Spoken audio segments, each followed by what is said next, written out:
Amis ludomaniaques, bonjour et bienvenue dans cette nouvelle vidéo. Aujourd'hui, les règles de Trekking the World, un jeu de Charlie Bink, illustré par Marta Daneka et Alexei Shirokik, et édité par Underdog Games, pour 2 à 5 joueurs de 10 ans et plus, et des parties de 30 à 60 minutes. Dans Trekking the World, vous allez visiter les plus belles destinations du monde, dans un voyage au point de victoire, où il faudra se montrer malin et efficace, pour ramener les plus beaux souvenirs de vos découvertes. Le précédent volet était Trekking the National Parks, qui était le premier jeu de découverte des parcs nationaux américains. Concernant le matériel, vous allez trouver des cartes destination, des cartes randonnée, des cartes voyage, des points de victoire, des bonus régions, des tuiles majorité, un carnet de score, des randonneurs, des aides de jeu, des valises, des jetons souvenirs, un sachet en tissu et une carte du monde.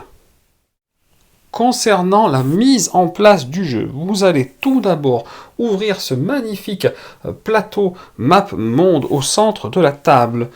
Chaque joueur va choisir une couleur et va recevoir une valise à cette couleur et un randonneur à cette couleur. Vous pourrez donner à chaque joueur également une aide de jeu. Le premier joueur sera le dernier à être allé dans un aéroport. Il placera son randonneur sur un aéroport justement sur cette magnifique carte. Et les joueurs suivants feront de même en sens horaire. Il ne peut y avoir qu'un randonneur par aéroport. Les aéroports sont ces symboles-ci. Donc dans une partie à 3 joueurs, il y en a un qui s'est placé là, l'autre qui s'est placé ici, et le dernier enfin ici. Les aéroports encore disponibles, par exemple, je vous les montre.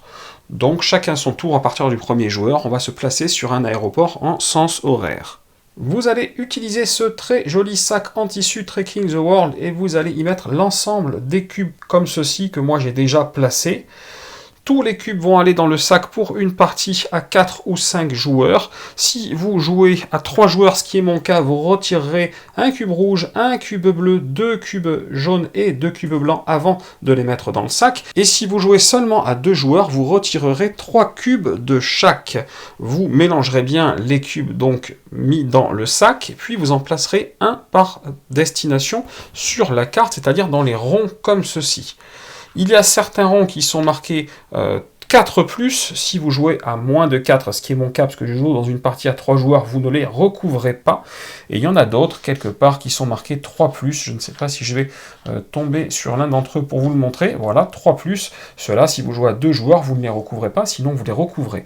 Vous ne mettez pas, comme vous avez pu le voir, de cubes non plus sur les aéroports. Et si vous ne vous êtes pas trompé, normalement, chaque bonne destination sera bien recouverte par un cube souvenir avant le début de la partie.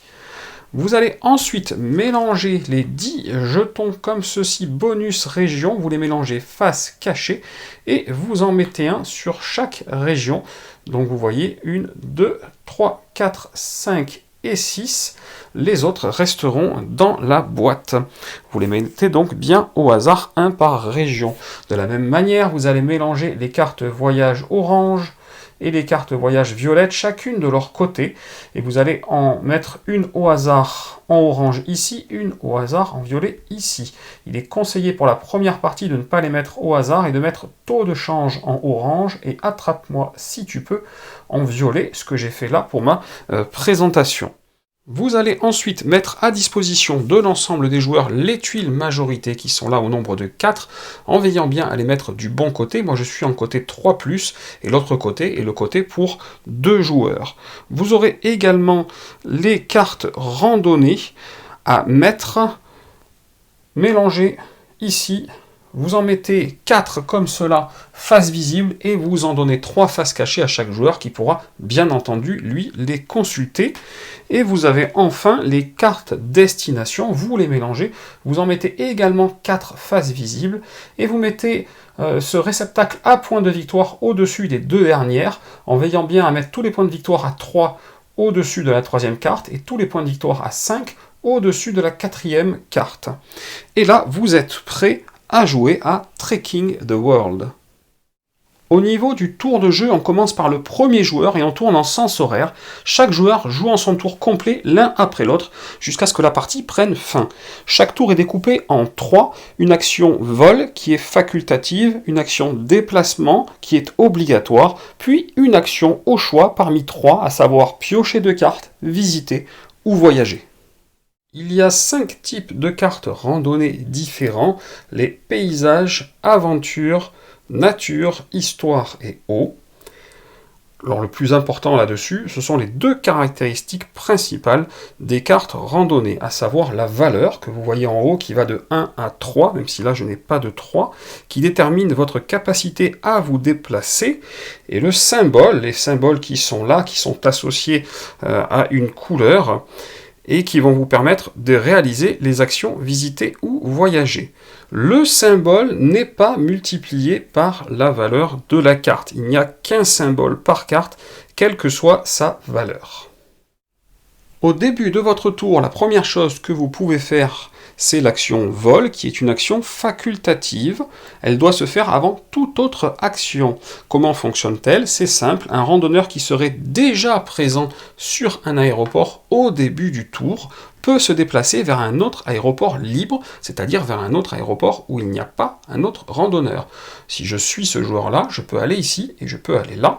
Je peux aller également ici, je ne peux pas aller dans cet aéroport ou dans celui-là, parce que c'est déjà pris.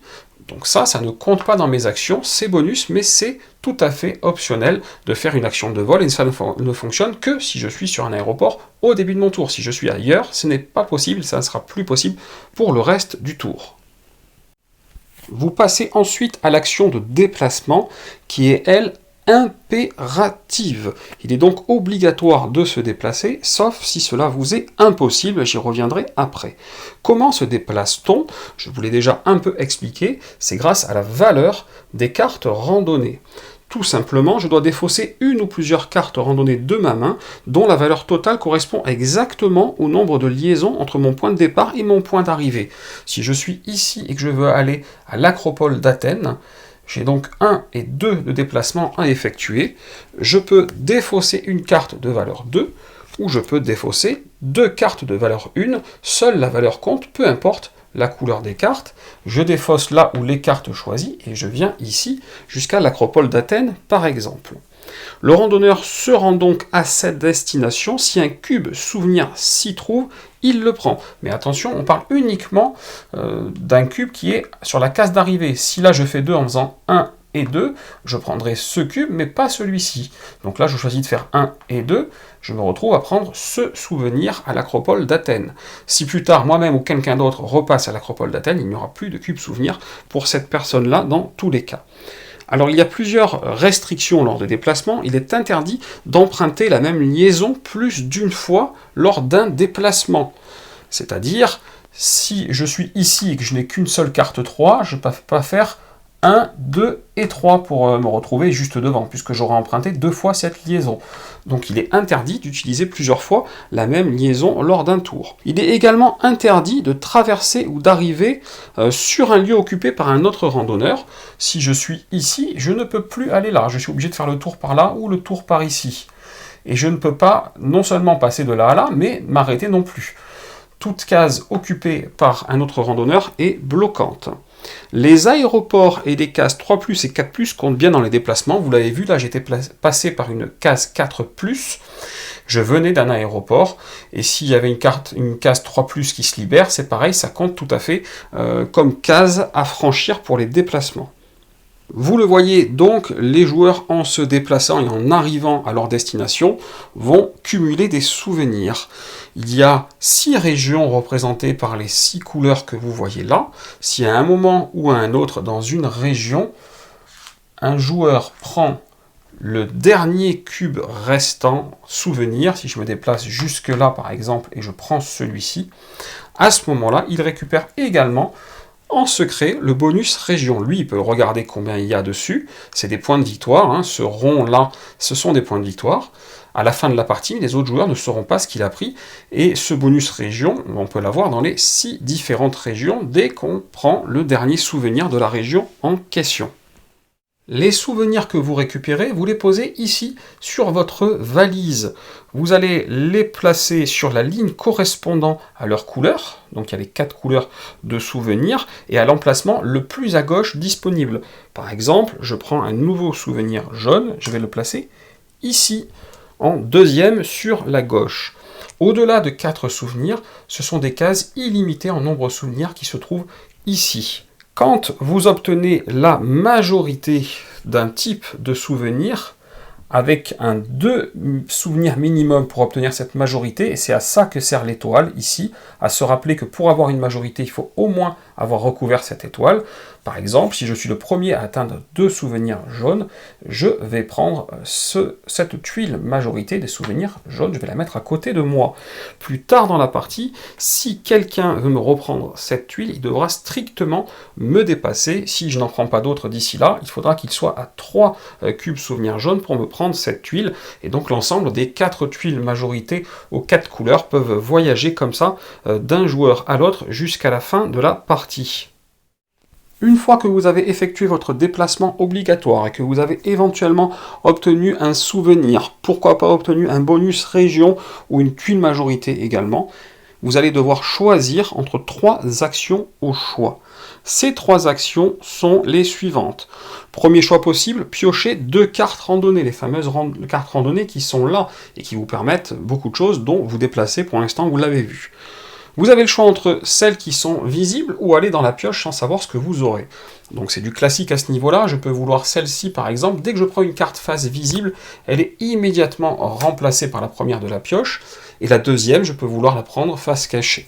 Donc je peux prendre 2 ici, 2 là, ou un mix des deux en remplaçant à chaque fois, dans tous les cas, immédiatement les cartes prises, et je les rajoute à ma main, secrètement bien entendu. Ça, c'est la première possibilité. La seconde possibilité, c'est de visiter des destinations, les fameuses belles destinations qui sont ici. Pour visiter les destinations, vous pourrez visiter que les destinations qui sont visibles, donc parmi les 4, bien entendu. La condition, c'est que votre randonneur doit être sur le lieu en question. Si je veux récupérer le mont Fuji qui est là, il faut que je sois déjà arrivé sur le mont Fuji et que j'y sois au moment où je veux réaliser cette action. Donc dans ce cas de figure, avec ce randonneur-là, je peux récupérer le mont Fuji sans problème. La deuxième chose, c'est que vous devez dépenser les symboles correspondants de votre main. Dans ce cas-là, 2 symboles nature. Il me faudrait donc 2 cartes vertes de ce type-là, car je vous rappelle que les symboles ne sont pas multipliés par les chiffres. Donc j'ai bien 1 et 2 symboles ici. Si je le fais, je vais pouvoir récupérer la carte en question et la placer à côté de moi, et ça me fera autant de points de victoire qu'indiqué ici à la fin de la partie. Il y a un petit twist, c'est qu'on a émis les réceptacles à points de victoire ici et là. Si je récupère cette carte, je prendrai un jeton de 3 points de victoire. Si je récupère celle-là, un jeton 5 points de victoire. Donc dans ce cas de figure, je prends le mont Fuji et je prends 5 points de victoire. Une très très belle affaire pour moi. Ensuite, quelles que soient les cartes prises, on décale l'ensemble vers la droite, sauf si on prend la première, bien entendu. Et on va combler avec la carte suivante. Sachez dans tous les cas que les jetons qui sont là sont en nombre limité. S'il advenait qu'à un moment il n'y en ait plus, eh bien il n'y aurait plus de bonus pour les cartes qui seraient en dessous, tout simplement. La troisième action possible, elle est ici. Et ce sont les cartes voyage. Vous allez pouvoir activer l'une ou l'autre des 2 cartes voyage. La plupart des cartes voyage dans le jeu standard ont 2 symboles comme ceci qui indiquent que l'on doit défausser 2 symboles identiques de sa main. Si j'avais par exemple dans ma main ces 2 cartes rouges, je pourrais les défausser toutes les 2 pour activer soit l'une, soit l'autre des 2 cartes, sachant que ces cartes-là restent en place, hein, vous ne les prenez pas, celle-ci à la différence de là où vous les prenez, ou même là pour les majorités, là elles restent en place, vous allez simplement appliquer ce qu'il y a dessus en défaussant vos 2 cartes. Vous réalisez les actions décrites sur les cartes dans l'ordre en partant du haut jusqu'en bas, et vous pouvez, si vous le voulez, ignorer une des actions décrites. Voilà concernant l'action voyage. Les tours de jeu vont donc s'enchaîner de cette manière-là, avec une action de vol facultative, une action de déplacement obligatoire que vous ne pourrez pas faire, bien entendu, si vous n'avez aucune carte randonneur sur vous, ou si vous êtes entouré par d'autres randonneurs qui vous bloquent, mais sinon elle est obligatoire. Et ensuite, une action au choix parmi les 3 que je viens de vous expliquer. À tout moment, il y a 2 manières de déclencher la fin de la partie. La première, c'est que 5 des 6 jetons bonus région sont récupérés. Les fameux bonus région, ce sont ces jetons-là, et ils sont récupérés si, comme là par exemple en Europe, la carte est entièrement vidée dans cette région de ses souvenirs. Le dernier souvenir qui est pris déclenche la prise du jeton en question. Donc si on enlève au fur et à mesure l'ensemble des souvenirs et donc l'ensemble des bonus régions, dès que le 5e est pris, ça va déclencher la fin de la partie. La deuxième possibilité, c'est d'obtenir sa 5e destination. Dès qu'un joueur obtient sa 5e carte destination, ces fameuses cartes-là, cela met fin à la partie également. Le joueur qui remplit l'une des 2 conditions, soit prendre le 5e marqueur ou la 5e carte, finit son tour et la partie s'arrête. Vous allez alors pouvoir calculer votre score de fin de partie à l'aide du carnet qui est ici. Vous allez compter vos tuiles majorité, vos jetons bonus région, vos jetons points de victoire, vos cartes destination, et vous allez aussi compter vos collections de cubes souvenirs différents.